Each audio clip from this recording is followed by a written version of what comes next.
नमस्कार, मी भारती सहस्रबुद्धे. सर्व वयोगटातल्या वाचकांना नवीन काय लिहिलं जातंय याची माहिती देणाऱ्या या एकमेव कार्यक्रमात तुमच्या आमच्या आनंदाचं पानमध्ये तुम्हा सगळ्यांचं स्वागत आहे. आज मात्र एक नाही, दोन नाही, तर 5 पुस्तकांच्या एका संचाबद्दल, लहान वाचकांसाठीच्या पुस्तकांविषयी आपल्या गप्पा होणार आहेत. या पुस्तकांच्या संचाचं नाव आहे बदल घडवणाऱ्या गोष्टी. अर्थशास्त्राचं नोबेल मिळालेल्या अभ्यासक एस्थर दुफ्लो यांची ही पुस्तकं मराठी छोटुकल्यांसाठी आणण्याचं काम केलंय संध्या टाकसाळे यांनी आणि अनुवाद केलाय मुकुंद टाकसाळे यांनी. तेव्हा या दोघांशीही गप्पा मारणार आहोत या संचाविषयी. तुमच्या दोघांचंही आनंदाचं पानमध्ये खूप खूप स्वागत आहे. मी अगदी थोडक्यात जसं सुरुवातीला या पुस्तकाबद्दल सांगितलं की अशा पद्धतीने बदल घडवणाऱ्या गोष्टी नावाचा हा संच आहे. तर संध्याताई, पूर्णपणे काम या प्रकल्पावर तुम्ही केलंय, तर तुम्ही सांगावं की हे पुस्तकं म्हणजे काय आहेत आणि तुमचा उद्देश काय आहे, या पुस्तकांच्या माध्यमातून मुलांपर्यंत काय पोचावं असं. धन्यवाद भारती.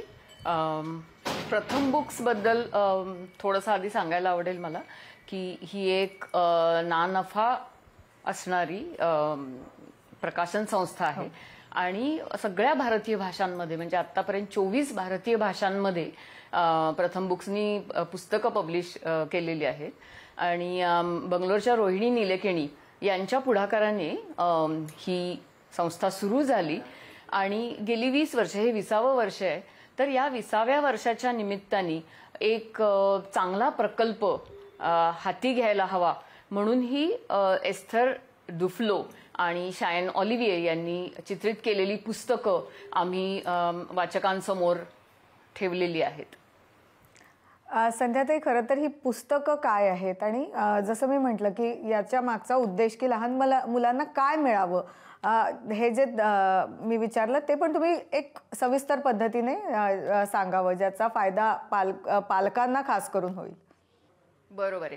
एकतर तुम्ही उल्लेख केलात ना, तशी पहिली गोष्ट म्हणजे एखाद्या नोबेल पुरस्कार विजेत्यांनी मुलांसाठी लिहिणं ही तशी खूप दुर्मिळ घटना आहे. म्हणजे मुळात एस्थर दुफ्लो यांना मुलांची पुस्तकं, मुलांचं वाचन आणि मुलांमध्ये काम करणं याच्याबद्दल कमालीचा रस आहे. म्हणजे जेव्हा त्यांना नोबेल पुरस्कार मिळाला 2019 मध्ये, म्हणजे त्यांचे पती अभिजित बॅनर्जी आणि मायकेल क्रेमर या तिघांना मिळून तो अर्थशास्त्रासाठी नोबेल पुरस्कार मिळाला होता. तर ह्या नोबेल पुरस्कार मिळाल्यानंतर पुरस्कार विजेते जे असतात तर तिथे एक नोबेल म्युझियम आहे. या नोबेल म्युझियमला काहीतरी भेट द्यायची असते पुरस्कार विजेत्यांनी. तर त्यावेळेला एस्थर यांनी प्रथम बुक्सचा एक संच नोबेल म्युझियमला भेट दिला होता आणि ती आमच्यासाठी खूपच छान आणि अभिमानाची अशी गोष्ट होती. कारण पुस्तकांबद्दलचं प्रेम, आणि आता तर त्या लेखक म्हणून प्रथम बुक्सशी जोडल्या गेल्या आहेत याचा आम्हाला आनंद होतो. दुसरी गोष्ट अशी की त्यांच्या संशोधनाचा विषय जो आहे की गरिबी दूर कशी होईल, कशी करायची आणि दारिद्र्य निर्मूलनामध्ये सामाजिक आर्थिक धोरणं आणि विकास यांचा कसा वाटा असतो. पण आता हे मुलांसाठी करायचं ही अत्यंत आव्हानात्मक गोष्ट होती. तर मुलांसाठी करणं म्हणजे काय, तर एकतर मुलांना समजेल अशा सोप्या भाषेमध्ये, म्हणजे आहे तोच जो आपण परिच्छेद असतो तो तसाच्या तसा मांडायचा नसतो, तर ते गोष्ट स्वरूपात आलं पाहिजे. गोष्ट स्वरूपात आलं पाहिजे म्हणजे त्याच्यामध्ये चांगली पात्र हवीत, मुलांना गुंतवून ठेवेल असा कथानक त्याच्यामध्ये हवं आणि चांगली चित्र हवीत. तर हे सगळं जे आहे ते या पुस्तकांमध्ये, तुम्ही जर वैशिष्ट्य विचाराल की या पुस्तकांमध्ये दिसतं. आणि विषय बघितलेत तुम्ही तर कुठले आहेत त्याच्यामध्ये की शाळा आणि शिक्षण, मुलं, म्हणजे त्यातली जी उदाहरणार्थ निलू आहे मुलगी, तर तिला शाळेत जावंसं वाटत नाही, त्यात कळत नाही शाळेत, मग ड्रॉपआउट्स कसे वाढतात, मग त्याच्यावरती कम्युनिटी किंवा ते गाव, त्यातली माणसं मिळून काय उपाय शोधतात. म्हणजे मला असं वाटतं की एस्थर यांचा एक जो महत्वाचा मुद्दा आहे, त्यांनी जो वारंवार अधोरेखित केलेला आहे, तो असा आहे की खूप छोट्या गोष्टी आणि अगदी इकडचे तिकडचे छोटे बदल हा मोठा परिणाम घडवतात. आणि नेमकं हेच सार या तुम्हाला 5 पुस्तकांमध्ये दिसेल. तुम्ही ज्या पद्धतीने सांगताय की गोष्टी रूपात एखाद्या महत्त्वाचा विषय समजावून सांगणं लहान मुलांना, बरं हे पुस्तकं जी आहेत, मी जेव्हा ती वाचली तेव्हा ते लक्षात आलं की त्यात खरं भाषा खूप कमी आहे. चित्रांचा आधार खूप जास्त प्रमाणात घेतला गेलेला आहे आणि चित्रांच्या माध्यमातून गोष्ट सांगण्याचा प्रयत्न केलेला आहे. तर अशा वेळी फ्रेंच भाषेतली मूळ पुस्तकं अनुवाद करून आपल्या मराठी मुलांसाठी ती आणणं किंवा म्हणजे आपली भाषा वापरणं, तेव्हा विचार काय वेगळा करावा लागतो? सरसकट तर ट्रान्सलेशन होणार नाही, तर मग काय तो वेगळा विचार होता? कशा पद्धतीने विचार करावा लागला? आता इथे नोबेल पुरस्कार विजेत्या दोन लेखिका आणि चित्रकार शायन ऑलिव्हिये, तर या दोघींनी जे काही पुस्तक तयार केलेलं आहे ते प्रामुख्याने पिक्चर बुक या सदरातलं आहे. म्हणजे जिथे चित्र ही प्रामुख्याने आहेत आणि संवाद त्याच्या अनुषंगाने आहे. त्याच्यामध्ये त्यांनी अमुक एक धर्म, अमुक एक जात, अमुक एक प्रदेश, अमुक एक प्रांत, अमुक एक देश असं ह्यातलं काहीही त्यांनी म्हटलेलं नाही. त्यांनी जर काय केलं असेल तर ती नावं सुद्धा त्यांनी अशी निवडलेली आहेत की ती कुठल्याही जाती धर्माची वगैरे निरपेक्ष नाहीत, म्हणजे निरपेक्ष आहेत त्याची, त्याला कुठलाही संबंध नाही. आणि त्यांच्यात ते कथानक घडतं आणि मुलं ही स्वतः बदल कसा घडवायचा हे ठरवतात आणि त्या पद्धतीने ते हे करत असतात.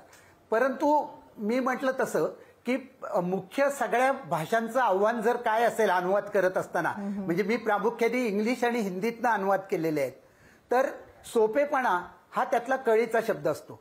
मुलांच्या बाबतीत सोपेपणा भाषेत असणं ही अत्यंत आवश्यक गोष्ट असते. नाही, खरंच म्हणजे मला मुकुंदजी पुढचा प्रश्न तुम्हालाच विचारायचा होता की ही पुस्तकं करताना तुमच्या दोघांच्याही मनात हा विचार तर नक्की आला असेल की आत्ताची जी मुलांची अभिरुची म्हणा किंवा त्यांना त्यांच्या समोर असलेल्या गोष्टी, मग ते TV, मोबाईल, यूट्यूब, नंतर पाहिजे तेवढे कार्टून्स, असं सगळं असताना अशा पद्धतीच्या गोष्टींमधनं त्यांना काहीतरी द्यायचं, तर तेव्हा अनुवादक म्हणा किंवा आपण एखादं पुस्तक आपल्याला या मुलांना द्यायचं आहे तेव्हा आपण काही वेगळा विचार करतो का की आत्ताची जी पिढी आहे तिला सगळं काही ॲनिमेटेड फॉर्मॅटमध्ये बघायची सवय झाली, अशा वेळी त्यांना चित्र तेवढी अपिलिंग वाटतील का, त्यांना तेवढं चित्रांचं आकर्षण वाटेल का, असा सगळा विचार तुमच्या मनातही आला असेल? नक्कीच आला. आणि ही जी चित्रकार आहे, फ्रेंच चित्रकार, तिनेही तो विचार केलेला आहे आणि त्या दृष्टीने तिने ती चित्र म्हटलं तर रिअलिस्टिक नाहीत, ती वास्तववादी नाहीयेत ती चित्र. तर ती चित्र तिने एका वेगळ्या दाटणीत, म्हणजे वेगळ्या प्रकारच्या शैलीत ती निर्माण केलेली आहेत आणि त्यामुळे त्याच्याकडे लक्षही जातं, त्याचे रंग सुद्धा आकर्षून घेणारे अशा स्वरूपाचे आहेत. अर्थात हा झाला त्या दोघांचा लेखनाचा आणि चित्राचा विचार. अनुवादकाच्या दृष्टीने अलीकडे येणाऱ्या बरीच आव्हानं पुढे येतात. म्हणजे उदाहरणार्थ आता मराठीत अनुवाद करत असताना बऱ्याचदा काही लोकांचा आग्रह असतो की आपण अट्टहासाने मराठी शब्दच वापरले पाहिजे. म्हणजे मुलांच्या वापरात अनेकदा ते मराठी शब्द नसले तरी सुद्धा त्यांना असं वाटतं की ते मराठीत वापरले पाहिजेत. उदाहरणार्थ आता एका गोष्टीत आरोग्याविषयीचे जे हे आहे त्याच्यात अँटीबायोटिक्स असा शब्द आहे. आता प्रतिजैविके असं आपण जर वापरलं तर ते कोणालाच कळणार नाही, म्हणजे मोठ्यांना सुद्धा कळेल की नाही शंका आहे. अशा वेळी आपण तिथे सरसकट इंग्लिश शब्द वापरणं हे योग्य ठरतं. परंतु त्याबरोबर हेही आहे की मुलांना काही मराठी शब्द पण आपल्याला सांगायला हव्यात. म्हणजे उदाहरणार्थ आता मराठीत काही काही इतके चांगले शब्द आहेत की रिकामटेकडा बसलेल्या माणसाला उंडगा असं म्हणतात. मी एके ठिकाणी कथेत उंडगा असा शब्द वापरलेला आहे.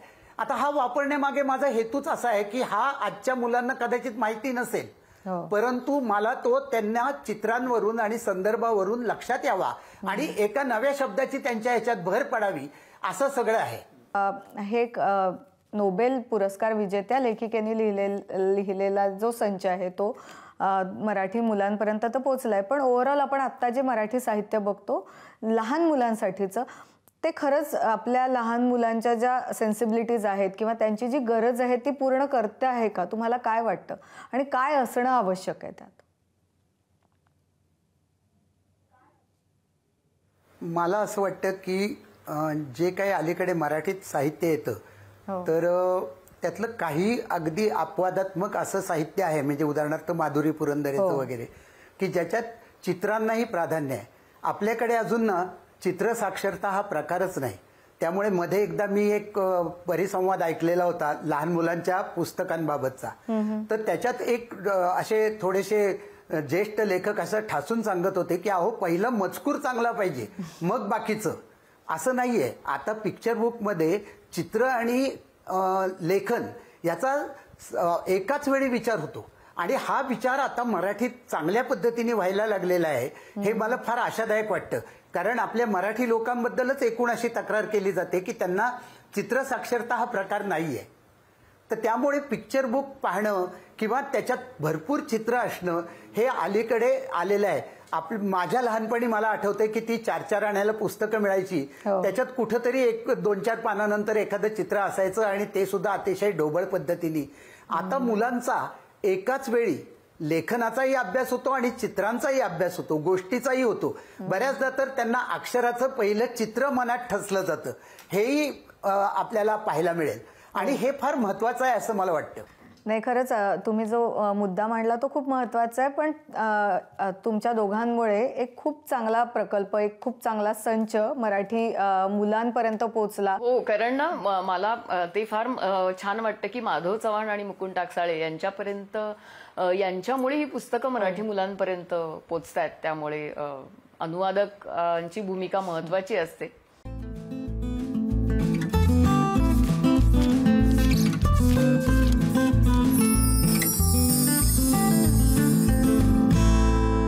आपल्या मराठी वाचकांच्या पसंतीस उतरणाऱ्या 5 पुस्तकांविषयी सांगतायत अक्षरधाराच्या संचालिका रसिका राठीवडेकर.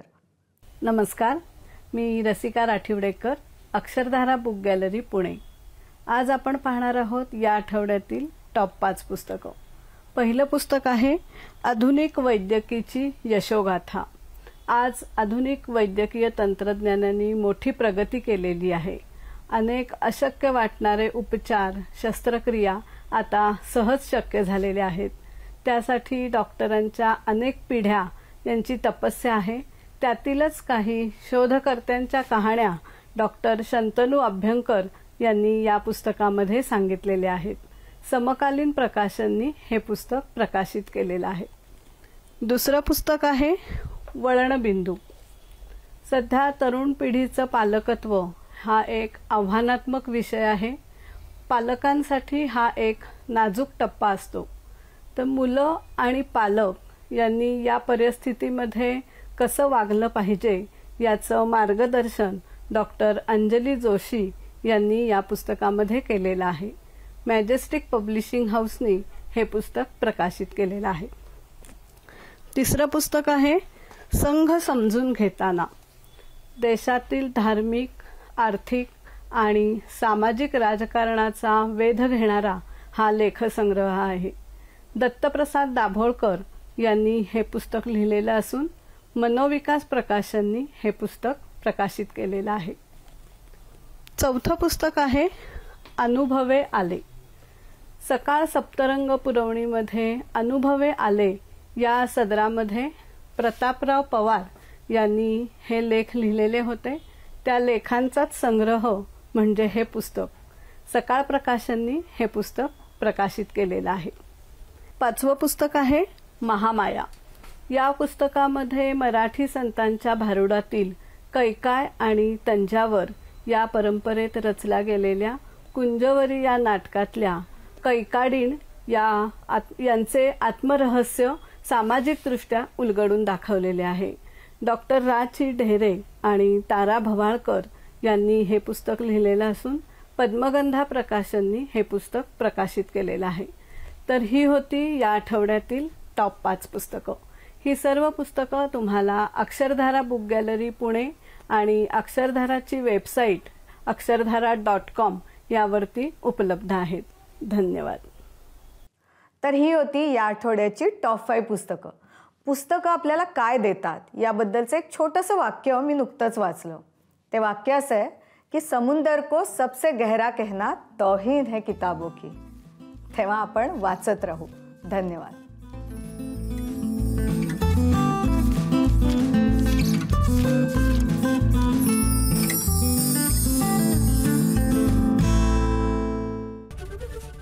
एबीपी माझा, उघडा डोळे बघा नीट.